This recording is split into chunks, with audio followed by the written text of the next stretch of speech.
आइए 10th में उस दिन हमने पढ़ा था अपवर्तनांक। अब अपवर्तनांक से संबंधित ये क्वेश्चन है, उसको देखते हैं।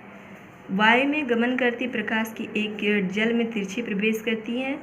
क्या प्रकाश किरण अभिलंब की ओर झुकेगी या दूर हटेगी? बताइए क्यों। अगर झुक रही है तो क्यों, अगर नहीं झुक रही है तो क्यों। वायु में गमन करती, मान लेते हैं ये है जल, ये है वायु। क्या लिखा है? वायु में गमन करती प्रकाश की एक किरण जल में, वायु से जाकर के जल में कैसा प्रवेश करती है?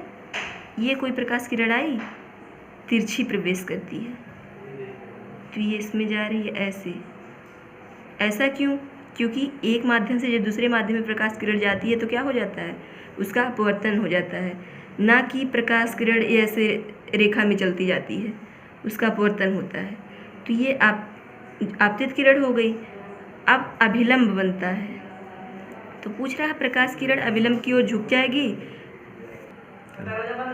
तो अभिलंब की तरफ। अगर देखो ये है विरल माध्यम, विरल, ये इसकी अपेक्षा क्या है? सघन, अपेक्षाकृत सघन।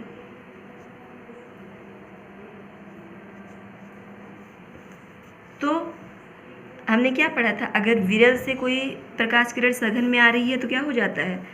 सघन में जा रही है तो धीरे धीरे चलेगी, तो मतलब कि बहुत धीरे चल रही है तो इसका प्रकाश किरण अचानक से फैल थोड़ी ना जाएगी, वो थोड़ा सिकुड़ती हुई जाएगी, तो मतलब अभिलंब की तरफ झुक जाएगी। तो इसमें लिखना क्या है? अगर कोई प्रकाश की किरण वायु से जल में प्रवेश करती है तो वायु जल की अपेक्षा क्या है? विरल है, और जल है उसकी अपेक्षाकृत क्या है? सघन। तो इसका नियम होता है कि वायु अगर प्रकाश किरण विरल से सघन में जाती है तो हमेशा अभिलंब की तरफ क्या हो जाती है? झुक जाती है। बस यही लिखना था कारण इसमें। अगला क्वेश्चन, प्रकाश वायु से 1.50 अपवर्तनांक की कांच की प्लेट में प्रवेश करती है। पहला माध्यम क्या हो गया? माध्यम फर्स्ट, ये हो गया माध्यम फर्स्ट। अब वायु से माध्यम फर्स्ट से कहाँ पे प्रवेश कर रही है? कांच की प्लेट में। ये हो गया माध्यम सेकेंड। माध्यम सेकेंड का अपवर्तनांक कितना है? 1.50 इसका अपवर्तनांक है। अब कह रहा है कि वायु से कांच की प्लेट में प्रवेश करती है, तब उसका अपवर्तनांक किसका, जिसमें प्रवेश करती है उसका कितना हो जाता है? 1.50। तो हम लिखेंगे यन से अपवर्तनांक को प्रदर्शित करते हैं। यन 2 में अपवर्तनांक कितना है? 1.50। लेकिन अपवर्तनांक हमेशा किसके सापेक्ष निकाला जाता है? एक माध्यम के सापेक्ष दूसरे माध्यम का। तो हम केवल दूसरे वाले का नहीं लिखेंगे, किसके सापेक्ष अपवर्तनांक पता चला है? माध्यम 2 के सापेक्ष, सॉरी माध्यम 1 के सापेक्ष माध्यम 2 का। तो 2 पहले लिखेंगे, 1 बाद में। अगर माध्यम 1 के सापेक्ष 2 का होता तो कौन लिखता? किसको लिखते आगे? 1 को लिखते आगे। अब हमने पढ़ा था इसका सूत्र, ये N21 बराबर माध्यम 1 में प्रकाश की चाल बराबर माध्यम 2 बटे माध्यम 2 में प्रकाश की चाल बराबर V1 बटे V2। सूत्र क्या था? V1 बटे V2। कांच में प्रकाश की चाल कितनी होगी? मतलब माध्यम 2 में प्रकाश की चाल कितनी होगी? फर्स्ट में कितनी दी है? मतलब V1 कितना दिया है? 3 × 10⁸ मीटर प्रति सेकेंड। V2 हमको मालूम करना है। और N21 कितना दिया है? 1.50। मान रख देते हैं 1.50 इसकी जगह पे। हमें इससे मतलब नहीं है कि 2 1 फिर जोड़ के 3 कर देना है, इस तरह से नहीं। हम तो इसको प्रदर्शित कर रहे हैं कि किस माध्यम से किस माध्यम में उसने प्रवेश किया है और किसके सापेक्ष इसका अपवर्तनांक हम निकाल रहे हैं। माध्यम 2 के सापेक्ष 1 का अपवर्तनांक कितना दिया है? 1.50 बराबर V1 कितना दिया है? 3 × 10⁸ V2 निकालना है। V2 को इस तरफ ले जाएंगे, इसको इस तरफ ले जाएंगे, ये नीचे चला जाएगा। अब दशमलव हटाने के लिए ये 100 से ऊपर गुणा 100 से नीचे हो जाएगा 300 बटे 150। ये 2 बार आया कितना, 2 गुणे 10 की घाते 8 मीटर प्रति सेकेंड। अब अगला टॉपिक, इससे संबंधित जितने क्वेश्चन होंगे आप खुद उसको सॉल्व करिए और जहाँ ना समझ में आए उसको कमेंट करके बताइए। आगे इससे संबंधित टॉपिक है गोलीय लेंसों द्वारा अपवर्तन। जब दर्पण था तो उसमें क्या हो रहा था, परावर्तन। अब लेंस है तो उसमें क्या हो रहा है, अपवर्तन।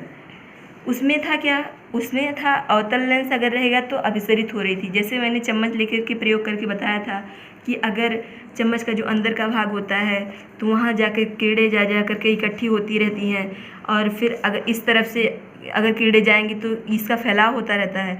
तो इस तरफ उत्तल दर्पण हो रहा था और इस तरफ अवतल हो रहा था, लेकिन लेंस जो है होता है उसके साथ एकदम उल्टा होता है। समझने के लिए मतलब ये समझे रहो कि दर्पण का उल्टा लेंस होता है। जैसे इसमें क्या था, उसमें क्या था, जब अवतल दर्पण रहता था तो किरणें क्या हो जाती थी, अभिसरित। लेकिन इसमें क्या है, इसमें है उत्तल लेंस जब रहेगा तब अभिसरित होंगी। और उसमें था कि ये उत्तल दर्पण जब रहता था तो अपसरित होती थी, फैलाव होता था। इसमें क्या है, जब अवतल लेंस रहेगा तो अपसरित होती हुई प्रतीत होती हैं, ना कि पूरी प्रतीत हो, ना कि पूरी तरह से एकदम वास्तव में मिलती हुई हैं, प्रतीत होती हैं बस। अब कैसे पहचाना जाए कि अवतल लेंस कौन सा है और उत्तल लेंस कौन सा है। उत्तल लेंस में बाहर की उभरे हुए 2 गोलीय पृष्ठ होते हैं, किनारों की अपेक्षा बीच में मोटा होता है।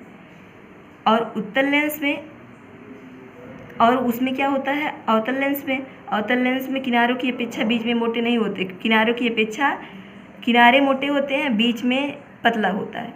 जैसे इसको कैसे समझ सकते हैं, मान लो कि हम आटे की लोई बनाते हैं, तो अगर बीच में हम आटे की लोई को मोटा कर दें तो क्या हो जाएगा, ये हो जाएगा उत्तल लेंस।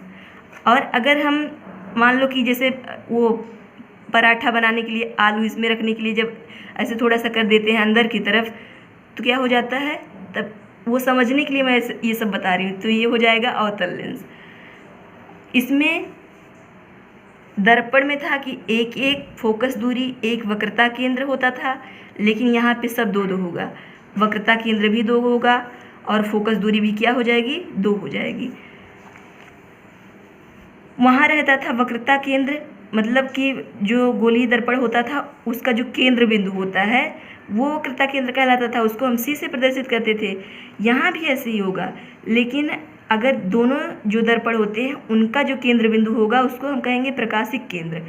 और एक दर्पण का मान लो हम ऐसे मिला देते हैं तो जब पहले दर्पण का जो केंद्र बिंदु होगा उसको हम कहेंगे पहला वक्रता केंद्र, तो C1, और जो दूसरा वाला बनेगा वो बनेगा C2। मान लो यहाँ कहीं जब गोले में खींचेंगे तो उसका जब मेन बिंदु जो केंद्र बिंदु आएगा वो कहेंगे C2, मतलब दूसरा वक्रता केंद्र हो जाएगा।